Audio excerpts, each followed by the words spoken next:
Good afternoon. It's 12:15 on Wednesday, the 15th of December, and I'm delighted to welcome you to our third programme of Unearthing. Today we've got our very special guest, Sarah Walker, much better known as the Sen Ninja, and she's certainly powerful in her influencing of so many of those professionals who seem hell-bent on just not giving you what your child needs. So Sarah, welcome to our show. We are delighted to have you, and I'm amazed you've managed to agree to come and see us before you fly out tomorrow on holiday. So thank you. And obviously Sue, our research assistant, who has just been amazing. Didn't have breakfast this morning, by the way, because I threw a document at her, which she has managed to just comb her way through and got some really interesting information. We've got some really interesting discussions today, so I hope that you will enjoy the programme, and if nothing else, it's going to give you food for thought going forward. So I'm going to hand over to Sue, as I always need to do, because she's done the research, and take it away, Sue. What have you got for us today? Thank you. It's lovely to see Sarah. And yes, this is all about SEND, or special educational needs and disability. And I have had to digest the aforementioned report, which has just been completed as of this month, December 2021. And it's a government research report where they interviewed 60 individuals in the education profession, teachers ranging from senior leads through to class teachers, through to TAs, through to SENCOs. And it was all about looking at SEN support. And it's worthy to note that there are stages of SEN support, as Sarah is well averse to understanding and finding her way through it all. And so SEN support is when the school usually has its own provision, and it will have to enable the support for children deemed to have a special educational need. And this is before the need for increased external provision that would come with an EHCP. So this is internal, usually internal support within the school. And in this report, which was pretty immense, as you can imagine, it said that in England, there are 12% of pupils receiving SEN support at this present time. And those are the ones identified as not having an EHCP. And that SENCOs, obviously, to those of us in the education world, are absolutely crucial to ensuring that support. And they have to hold to account all of the relevant parties in the school. So that's ranging from, bottom up, that's the TAs, that's the class teachers, that's the senior lead or head teachers. And they have to make sure that the process for SEN, which is, Sarah, go on, bash it off. It's review, not review. I've started off with the wrong word. Oh, what is it? Assess, plan, do, review. I cut that up. Sorry. It's called APDOR. It's just a shorter acronym. And as we all know with SEN, there are thousands of acronyms that you have to learn, get used to, and try and understand. So, I mean, the APDOR process is a process that teachers should firstly be responsible of. But as we all know, most schools have a SENCO, so the teachers would report up. Teachers should try, first of all of the teaching strategies that come under quality first teaching. So that's all the bog standard stuff, putting the children in the front of the class, sitting them next to a kid that's really good at the thing that child struggles with, all of that kind of stuff. And when teachers understand that that's not enough, that's when they will speak to their SENCO and say, this child needs to go on the SEN support process, which is a matrix of support that's available for each type of SEN need that a child might have. And they might have more than one. So there's this really simple matrix that schools follow. SENCOs will make sure that the child is tracked and recorded on that process. And then that's the evidence to show what provision is the child getting from within the £6,000 delegated budget that is given to a SEN child on the SEN register at their school. So not only is it brilliant for tracking and monitoring how a child is progressing or not, but it is also an essential part of the process in proving to the local authority whether the child's needs are too great and they need an EHCP. So is it at this point that they have to go through it 3 times to show there is a need? Yeah, basically. Because I'm a bit confused where that comes in. Is it when the teacher reports to the SENCO, or is it the SENCO themselves saying, okay, we need to do this 3 times to... How does that bit work? So the responsibility is with the class teacher in the first instance to understand this child is struggling. And that might be because they are from a broken family. There might have been a bereavement. They might have a health condition that's stopping them from access school. They could be the young child who's like almost a year behind because their birthday was so close. So it could be for any reason. So the teacher, first of all, identifies there's a need and will do basic strategies just to see if that child has issues.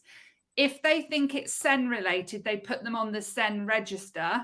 And that's where it moves over to the SENCO to start the ball rolling on this child needs to follow the SEN matrix of support to see if that makes a difference. And that's when we start tracking the 2 to 3 cycles of APDOR.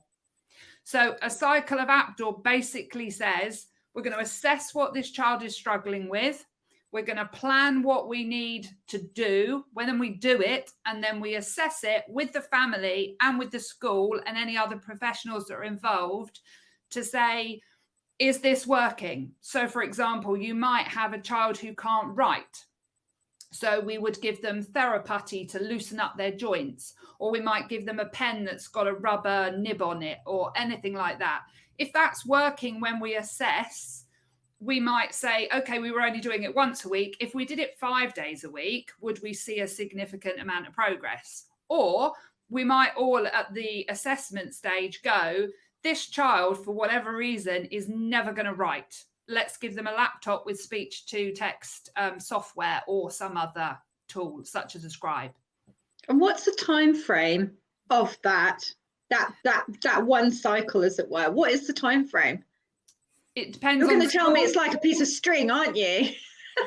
It really depends on the school and how many SEN children they've got and how complex the items in the first cycle are. So if there's 10 items, it will obviously take longer to do because schools don't often like to do too many interventions at the same time because you overload children. Yeah. So it might be there's 10 items and they'll do one for a month, then they'll move on to the next one. So it really is a bit of string. How long is a bit of string?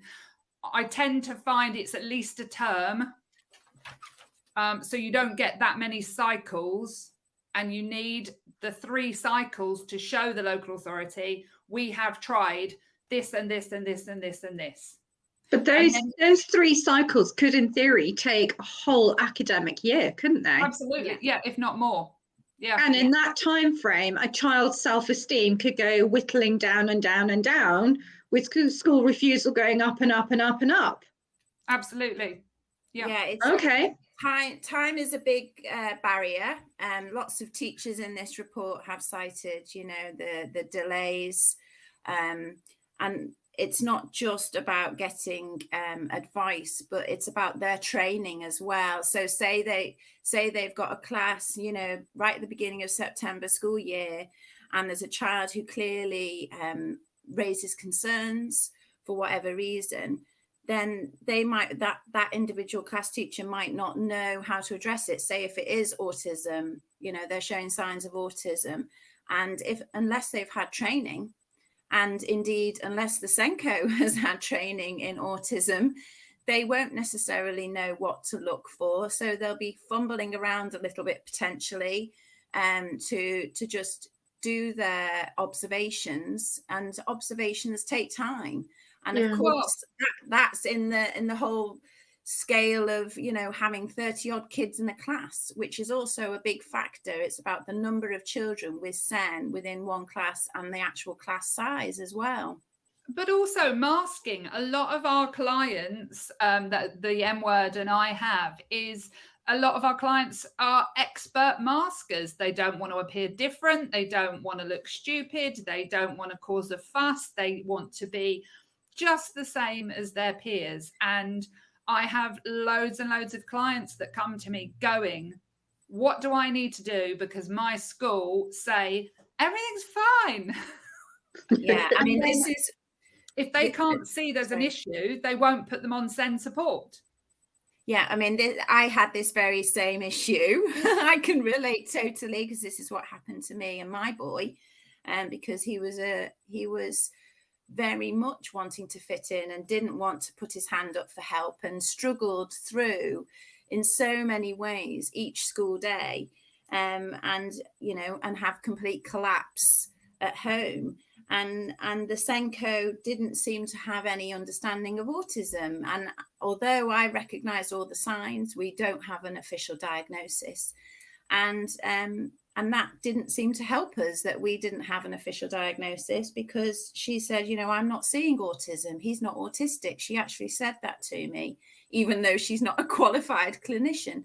So this is what parents are often finding. It really does depend on the expertise of the SENCO, because and how many days they work. A lot of SENCOs don't work a full 5-day week. So how can you observe if you're only in the school for a short period of time? A lot of my SENCOs are dual placement.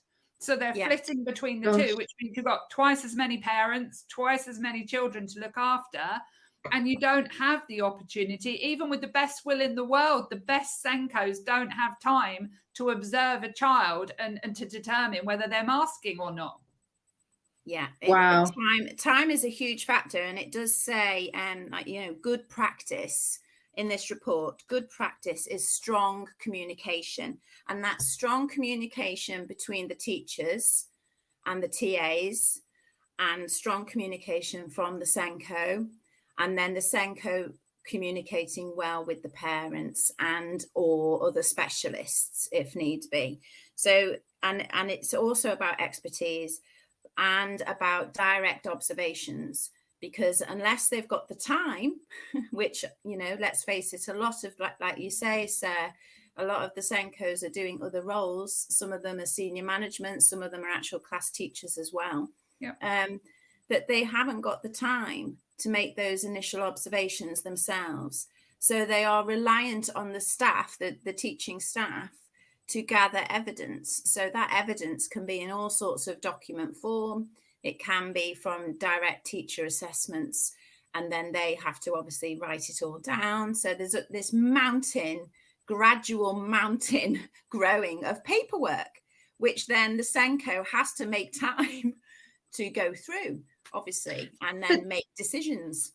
There's something of a little bit of concern with that, because if I'm thinking about nurses, qualified nurses and nursing assistants, so the, you know, kind of the equivalent of the teaching assistants, the nurses trained for 3 years. There's lots of things that they are trained to look for. There is absolutely no way that a teaching assistant or a nursing assistant are trained in the same way to look for the same things. So there's a real disparity, isn't there, of a huge hole where chunks of information, not little bits, but chunks of information and observations are going to be missed. So this is a little bit alarming for me, because I'm thinking, if I have a team of nursing assistants with me, I've almost got to show them exactly what I'm looking for. That means I've got to be on the shop floor kind of saying, this presentation, that's what I'm looking for. Can you replicate? Can you see it?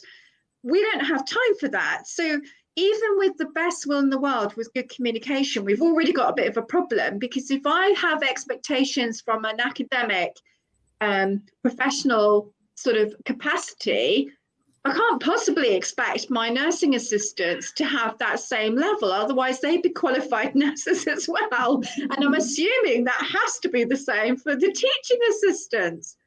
And one of the things that I've found is that schools are under pressure. They've got no budgets. They've got lots of SEND children and need to do lots of support. I've actually got one child that I'm working with currently whose TA happens to be the dinner lady.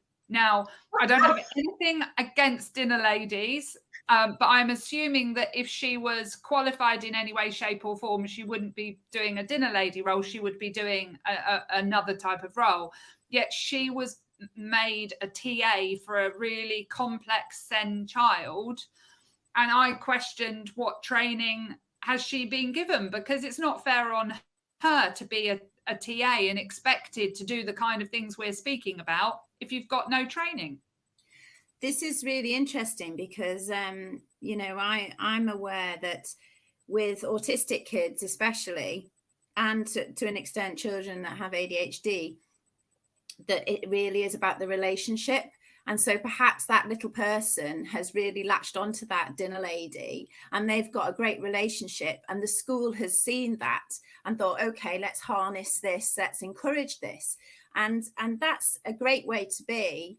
But obviously she isn't technically qualified. And then, of course, she has to be trained up, you know, which takes time. You know, she'll probably be put on a course.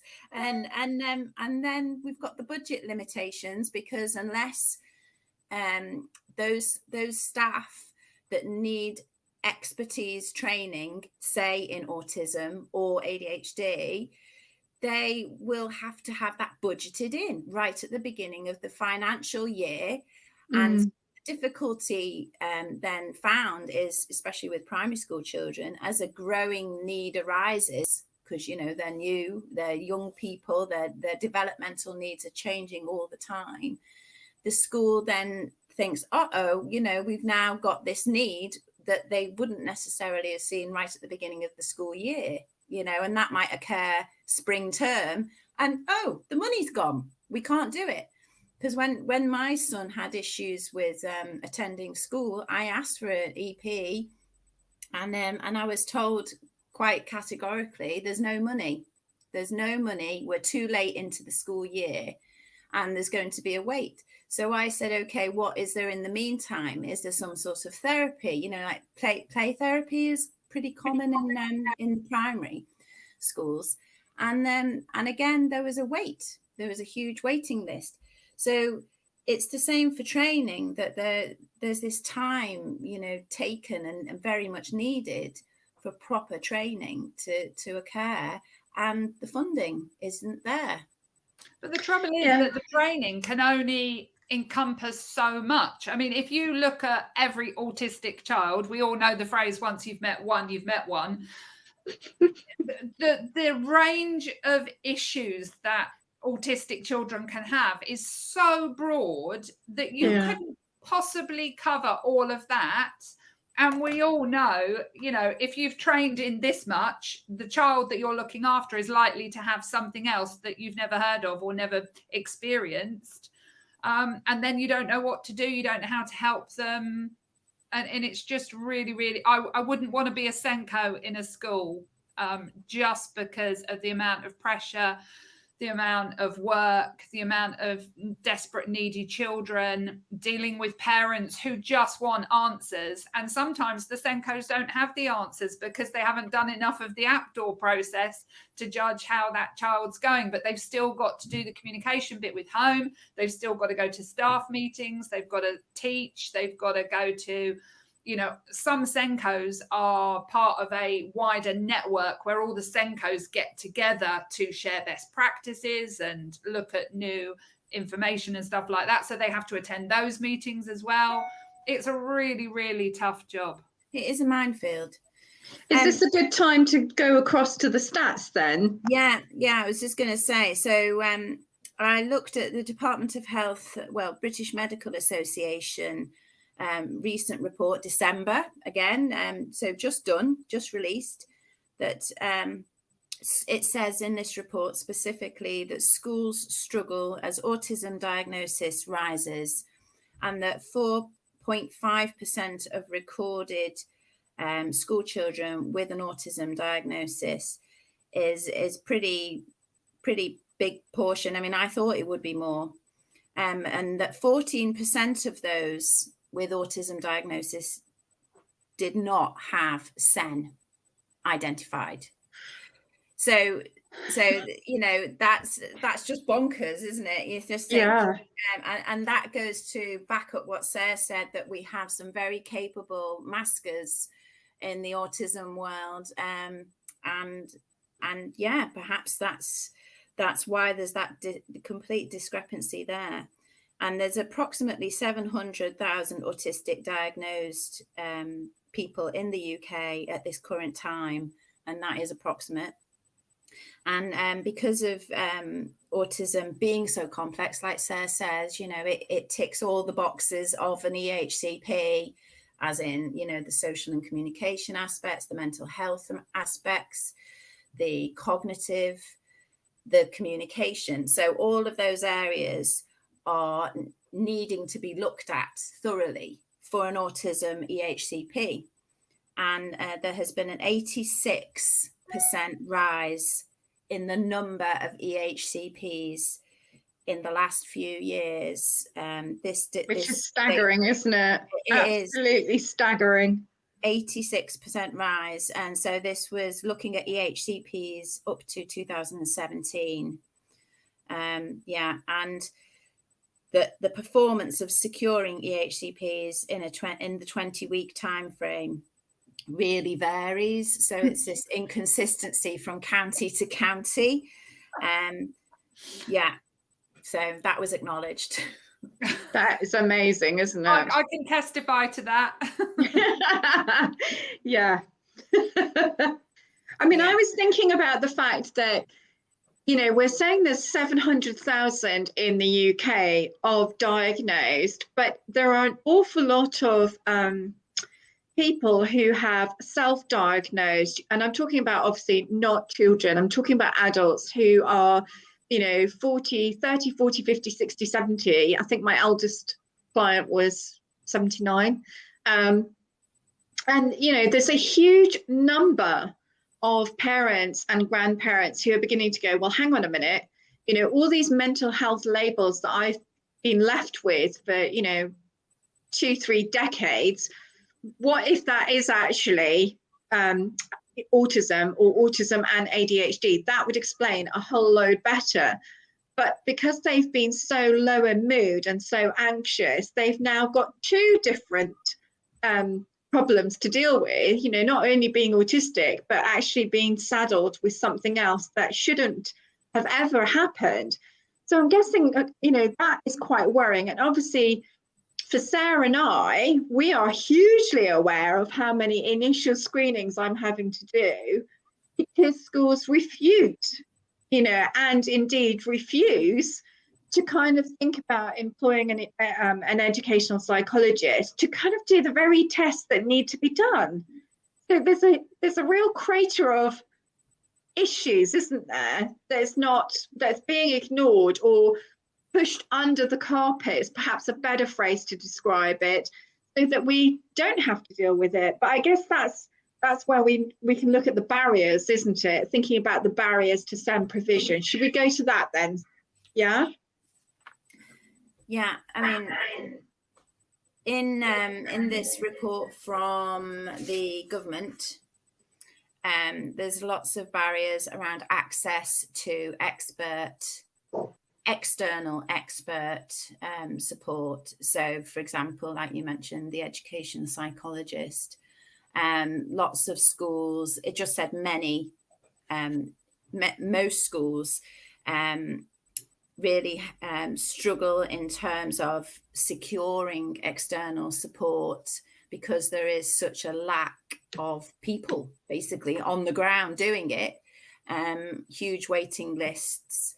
So, like, for example, you know, if a teacher flags, you know, that a child needs an educational psychologist, then it varies again county to county, but they could well be waiting 6 months or more for an educational psychologist to come in. I mean, one of the problems that I see is that schools have what they call a link psychologist who is tagged to the school. So the benefit of that is that psychologist gets to know the teachers and understands the children and the issues and what's available in terms of support at that school. And at the start of each academic year, they have to buy in a number of sessions. And because they don't have an infinite pot of money, they only buy X number of sessions. So then as the year goes on, the Senkos and head teachers have to be sure that of that limited number of slots, which children deserve or need those the most.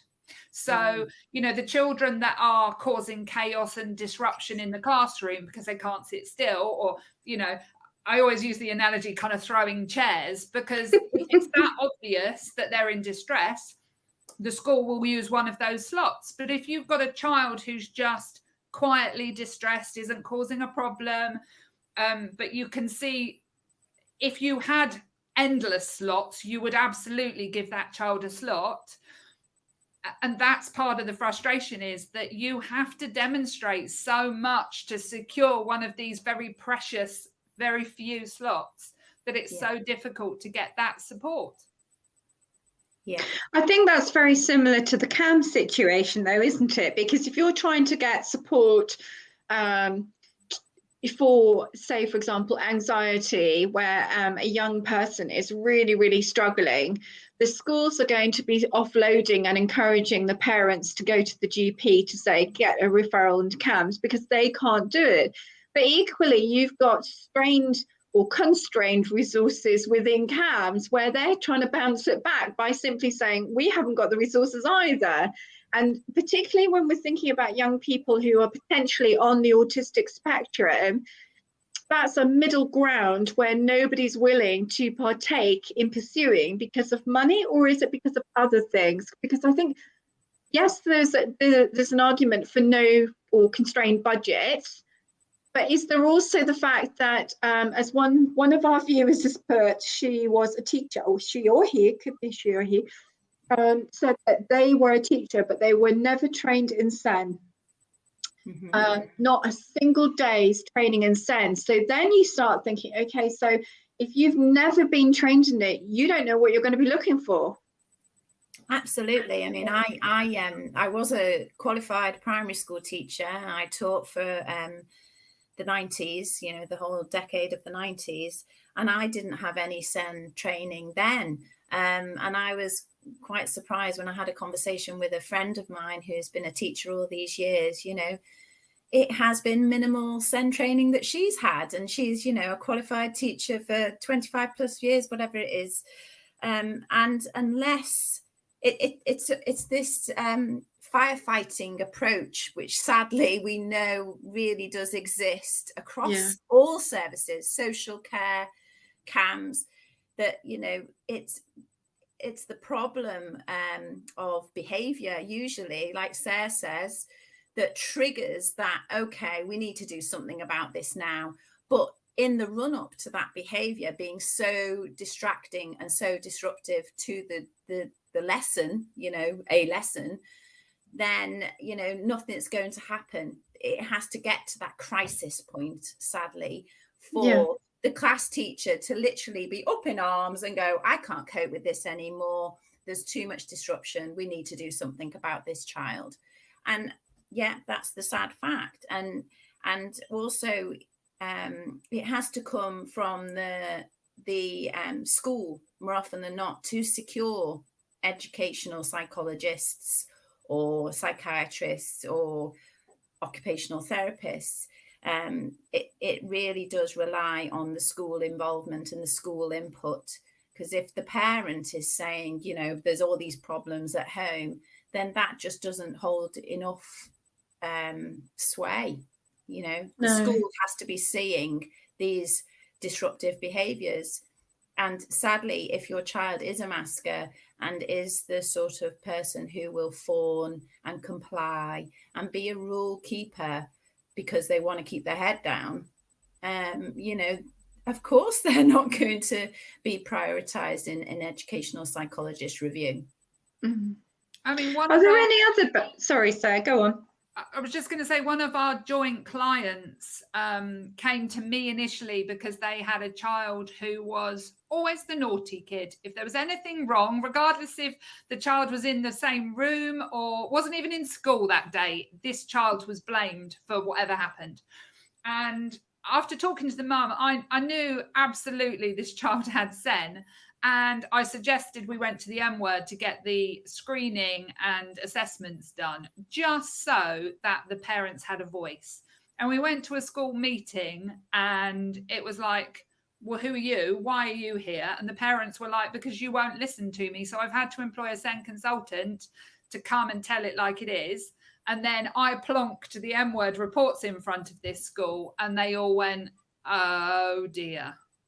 Because for years, they had been treating this child like a naughty, disobedient child and had done nothing to support their SEN needs. And that has carried forward from this child's primary school to secondary school. Luckily, they now have an amazing SENCO who is on the ball and is actually applying for an EHCP for them now. But while she was off sick for the first term, the school treated him like a naughty child again, and his morale, his self-esteem was low, and he was going home after masking all day in school going, they're still seeing me as a naughty kid, mummy, and I'm not. It's tragic. It's absolutely tragic. And, you know, this is a really sad fact for lots of our kids, you know, especially if ADHD is a big factor as well. Because and I think the concerns from a mental health perspective is very much about how we then increase the impulsivity, but also just generally that low mood deteriorating further and further, and the anxiety escalating to such a level that we've got children who have literally been handed over the baton of mental ill health without asking for it. You know, it's really concerning about how we just give it to them and say, well, there you go, you take it, you just get on with it. And really what is being said to these children is, you are responsible for all of this. This is your problem and only yours. And you just need to sort yourself out and get on with it. And that's a huge weight of responsibility for a young person who's like, I don't understand what's wrong with me. I don't understand why I'm not getting it. I don't understand why I'm being deemed as the naughty child, when in actual fact, I don't think I am being naughty. You know, it's horrific, really. Yeah. Given what we're just handing over to them with very little responsibility. I just wanted to check out with you both. Do you think there are any other barriers that we haven't kind of thought about? I think parents can be a barrier for good and bad. Okay. Because in this, you know, obviously, don't shoot the messenger. You know, I am a parent, I am a mum. It says in this report that one teacher said that parent involvement can mean things get done quicker if that school really embraces an open door policy, which most schools will claim to do. You know, yes, we're open door, you can come and go. Doesn't always does what it says on the tin. But then there are some schools some teachers in this report saying that they often meet reluctant parents as well, who are hesitant or embarrassed by the SEN label, and so will cause, you know, delay in pushing things through because that communication might well break down. And as I said earlier, good practice is when communication is solid, and that's between home and school as well as professionals. So yes, that has been a barrier to some if the parent doesn't see the SEN themselves. Well, that's one of the key things when schools do a statutory assessment request for an EHCP. one of the questions on that form, and it is a horrendous form, I would not want to complete that as a Senko.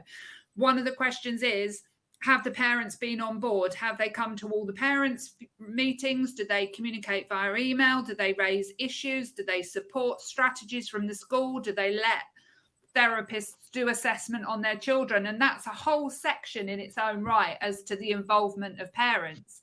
One of the biggest problems I get is that I get one parent that comes to me going, I'm worried about this, I see that, I see something else, and the other parent is like, I'm not labeling my child, I'm not doing this, you need to be a tougher parent. And so when you've got two parents looking after a child who've got, whether they're together or whether they're separated, and a lot of my families with SEND children are separated because it is a really difficult, stressful time to look after one SEND child, and a lot of my families have more than one. Yeah, and also often in the mix is the adversity aspect, because, you know, families that have experienced split, you know, divorce, they have huge financial difficulties more often than not. And, you know, new homes, moving house, moving schools, all of this sort of adds to stress. And then, of course, conflict in the home between the parents adds to the child's stress. So it's this whole quagmire of stress that you get when there's a real adversity as well. And even though they get pupil premium, you know, such children that have families that have financial difficulties can apply for pupil premium, and that can benefit school funding. You would have to know about that, Sue, wouldn't you? You'd have to know that you could apply for pupil premium, and I'm assuming that because didn't you say to me before the program that that's only associated with the well-off schools, i.e. the larger schools, who can acquire that funding? No, pupil premium is it sort of replaced the school dinner statistic that, you know, free school meal statistic. Because when I was a teacher back in the 90s, it was judged by those that were free school meals. And so the label of pupil premium has effectively taken over from that. And so it means that they are, you know, it's a family with a really low income. But yeah, although the school can secure more funding, technically it's not supposed to just go to SEN. You know, that should be a separate thing. That's the whole point of the HCP process, of course, is to secure extra funding if it's needed. But the parents can be a barrier, and so this is why communication is sensitively navigated. And sadly, again, when you're dealing with your child and you're, as a parent, you're strongly emotionally invested in the well-being of your child, emotions get high. And meetings can get really tricky, really difficult. I mean, I've been in meetings where I'm faced with 3 other professionals and I just clam up. I just have brain freeze. Other parents saying, you know, they just end up a quivering, quaking, crying mess. And, you know, you need to have your assertive hat on in those situations as a parent. And that's a huge requirement of a parent. When you are so emotionally embroiled in your child's well-being, and all you want to do is communicate and advocate for your child. But when stress is a factor, and certainly when there's conflict with another parent, it really is disruptive to the process of communication. But the other thing I find is that there is a lot of information out there about autism. And it's all geared around boys and boisterous. And how typically autistics present. But then if you've got a girl who's autistic and masks and is proficient at hiding everything, some parents start doubting themselves because they know the typical dyslexic and they know the typical autistic and the typical ADHD, and there's some stereotypes that are built around that. If you've got a girl who's brilliant at masking and hiding it all and does her best to fit in, I get parents going, you know, I don't want to bother my busy school, my busy Senko. Am I overreacting? Should I be doing more? Should I be supporting? What should I do? And parents self-doubt. And then if you add in, I know it's going to be a fight and I haven't really got that fight in me to go to the school and beg for all of this assessments and information, or I haven't got the money to pay for a private assessment. Yeah. You know, that's usually why I send people to Lavinia, because I'm like, if you're talking to me as a SEN consultant and asking my advice, you've already made the decision that you know your child needs support. So rather than going off spending thousands having lots of reports done, go to Lavinia, get her initial screening, and then you'll know we're looking at autism. We're looking at just an anxiety, and we could try and figure out what's starting that anxiety. And then, you know, you can channel your limited resources and time and mental effort as a parent into getting the right support for the one thing that we have proven is the issue. Absolutely. One of our parents on here has made a very valid point as well, in that, you know, the schools will say, and indeed say, you and I have got a direct client, we can think about where, you know, they are emphatic that they have got plenty of training, plenty of experience. All the staff have been trained in not only autism, but also mental health. And the evidence in their behavior, in their attitudes, smacks quite defiantly that you haven't had the correct training, the correct understanding, and the correct knowledge to be able to empower a young person or indeed a family. So there clearly is a barrier with what is the correct training to help parents, to help families even consider applying for it. And if you are exhausted and if you do feel it doesn't, you know, a child does not present with enough of the classic symptoms of autism, say, for example, you know, there's another barrier already, isn't there? You know, what I'm hearing is that there are several barriers. Again, you know, if you were to do a white canvas and think, what are all the mind map of all the barriers, I think actually we are beginning to tease out there are considerably more than we would ever anticipate. And that's why Sarah is the ninja, because she cuts through it. I mean, you know, it's such an apt name, because when I was faced with being a mother of a child with SEN, because, you know, my eldest went through school swimmingly in comparison, you know, I didn't have to negotiate anything for him. And this is, you know, me as a qualified teacher. I just felt so overwhelmed and so confused as to where to go, how to go about it. Who do I speak to? And I did go straight to the Senko. I thought that was the right thing. And you know, and I trusted that Senko to disseminate my information, and it went on some sort of central database. But when it became apparent to me that not all teachers were aware of his hearing loss, for example, you know, one aspect of his SEN is hearing loss. You know, I said, it seems that this particular class teacher, I can't remember what subject now, isn't aware of my son's hearing loss. And, you know, there needs to be these reasonable adjustments, as in where he sits in the classroom. Can he see her talking? You know, he needs to see the face. He needs to have more time to process things like that. That's just one aspect of his SEN needs, you know.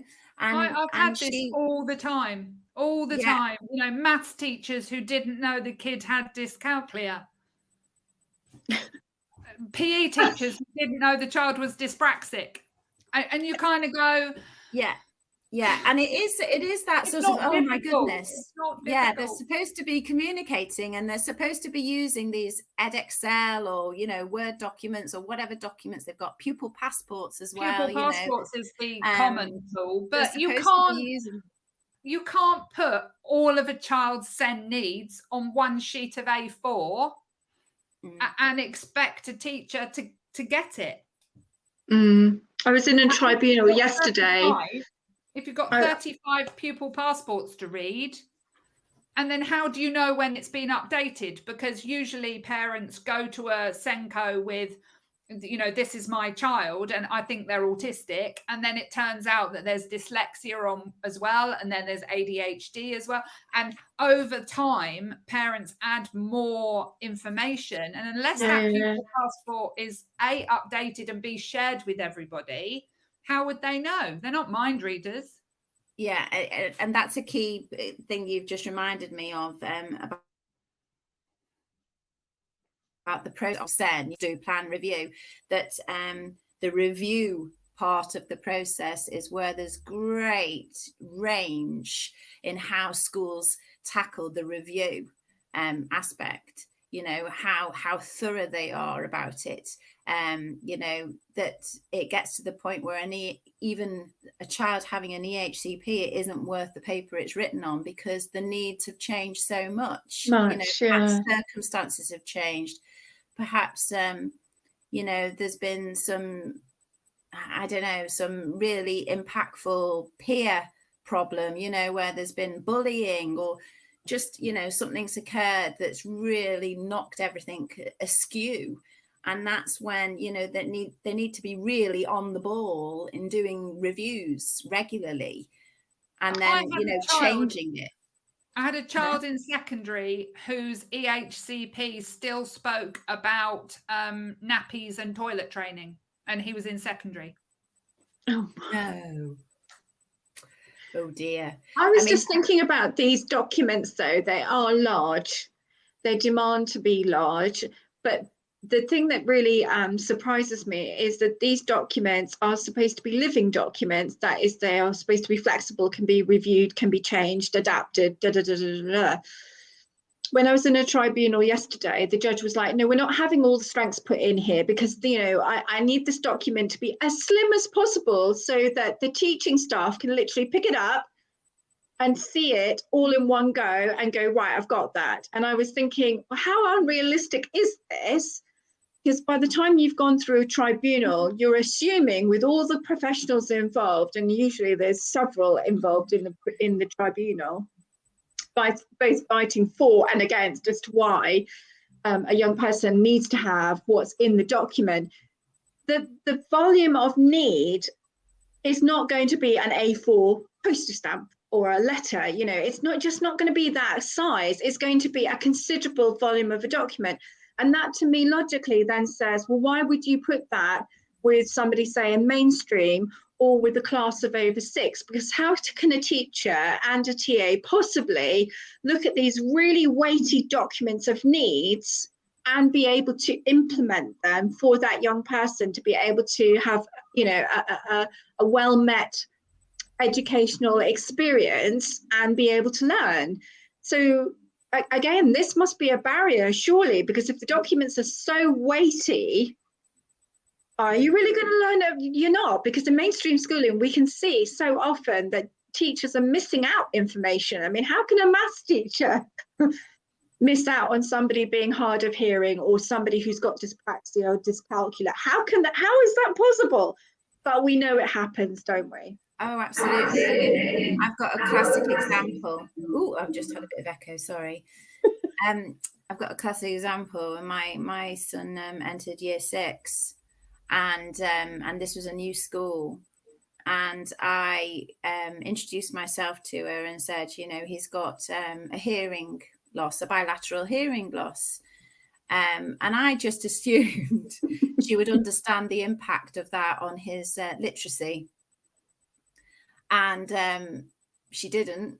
And so I left it a while. I thought, okay, she needs to get to know him and understand perhaps his, you know, his way, and the fact that he's, you know, super quiet and won't ask for help or anything like that. Anyway, you know, we got to obviously the build up for SATs, and I'm just like advocating in my quite forceful way of, you know, I don't want him to do SATs. I don't agree with it. And this is me as a teacher as well.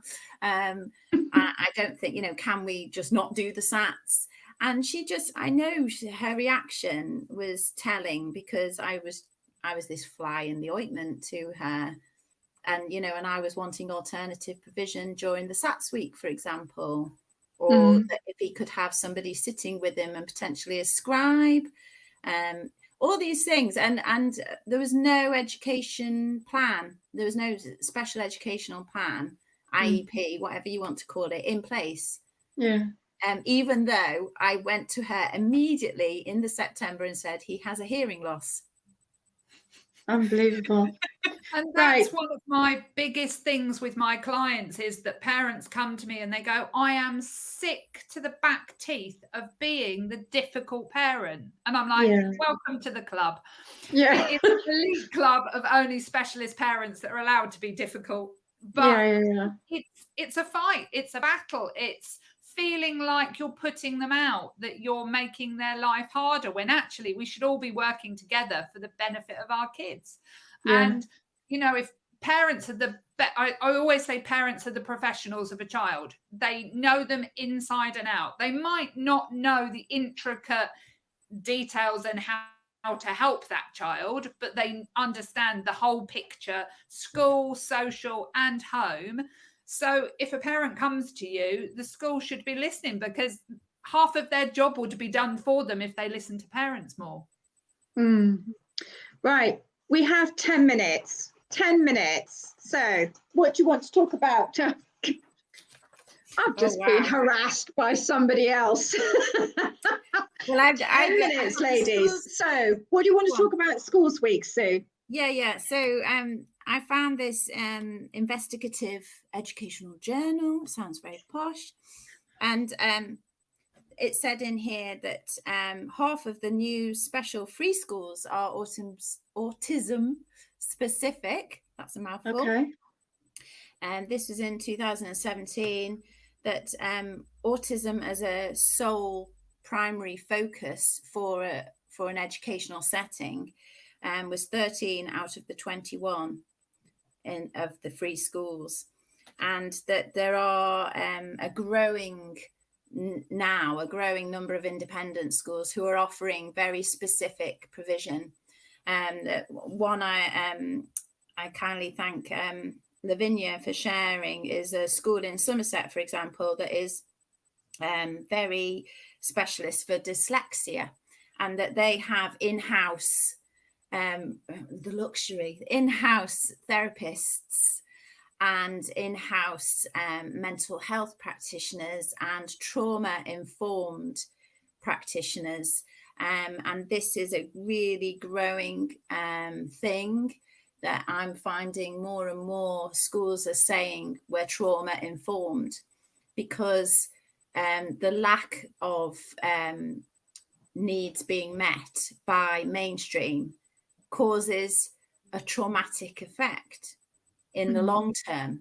There are people that might really question the whole trauma thing, but it is a real consequence of unmet need. When a child is having to go into a school setting every day and not have that support.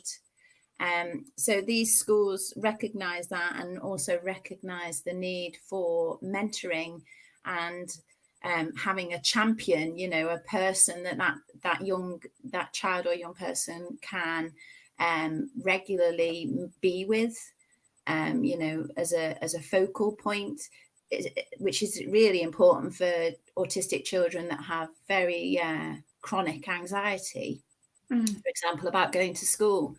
So that was nice to see that there are more of these schools, but they are independent. So of course, they require a lot of money. Very few and far between. I've got a client who, young child in a primary school saw nothing wrong, despite loads of reports, loads of information, and this child was adopted, so had access to a number of more professionals from his adoption side than his education side. And there's a trauma service team who actually assessed this child and said he needed a trauma-informed school. So when we started looking for them, we only found one. And it was an hour away and it was really difficult. When we went to the local authority and said he needs a trauma-informed school, the local authority said all of our schools are trauma-informed. And I was like, prove it. Prove it. They might have had a half hour on an inset training day, but really they are not trauma-informed. And we've just done an annual review, and it's likely the local authority are going to place this child at the parents' choice of school because it is a TIS school. Right. But it's been a real struggle trying to get people to understand how a trauma at birth or a very young age can have lifelong implications for you. And I know that's one of the things that Lavinia is very strong about, and how, you know, you can really struggle with trauma ongoing forever and ever and ever unless it's addressed and supported. Yeah. We're coming to the end, lovely ladies. What would you like to say as a finishing touch to this very invigorating, very interesting debate? What would you like to say? Sarah, you're our guest. What would you like to say to sum it all up of what we've talked about today? I think if you are a parent watching this and you're in any doubt of your child's struggles, please talk to your school Senko.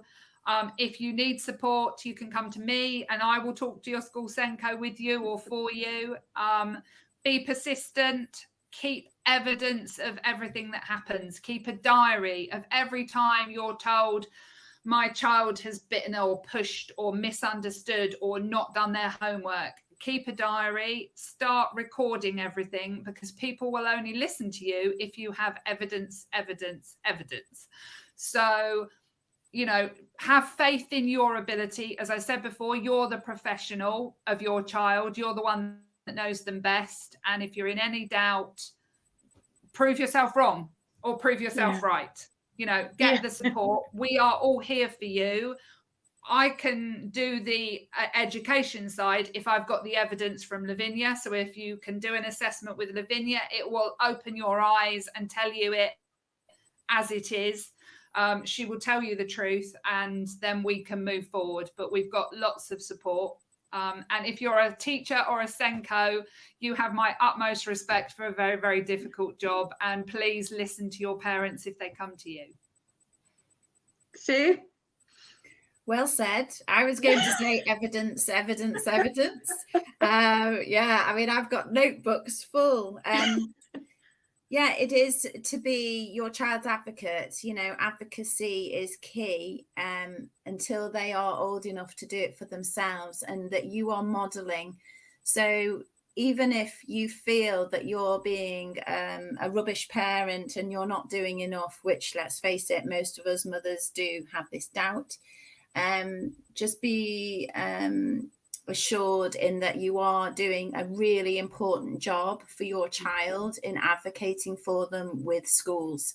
And even though it's scary and intimidating, and you might feel completely, you know, the opposite of expert, inside, you are the expert. And yeah, just believe that your child is looking up to you and looking to you to talk for them when, you know, they don't feel that they have a voice. Yeah, and I guess my take from all of this as ever is from the mental health aspect. And I think that as parents, invariably, they don't feel they are being listened to, and sometimes even believe that perhaps they're doing the imposter syndrome. And what I would say to you is very much reiterating what both Sarah and Sue have stressed is keep lots of evidence. That's your ammunition. But remind yourselves that actually every day is a new day, and that you are going to wake up sometimes feeling shattered. Some of you might not have had any sleep, but infinitely do not ever give up hope, because we have to just keep trying and fighting and working together, networking and communicating. So, you know, just keep your evidence. That's the most valuable thing that you can offer and argue with, whether it's in school or whether it's with CAMS or whether it's indeed within a tribunal. So I want to say thank you, Sarah, for managing to join us before you fly out on holiday. You're welcome. I'm incredibly grateful to you for your time.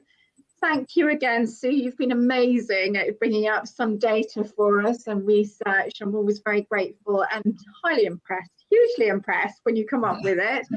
And thank you to all of you who've been watching. I know Sarah's going to be away on holiday as of, Thursday, but Sue and I will be back next week doing a sort of Christmassy version or, a version to the festive period for those of you who are not interested in celebrating the festive period. So top tips, hopefully we'll be able to offer you. Thank you so much again, and we'll see you next week. Bye. Bye.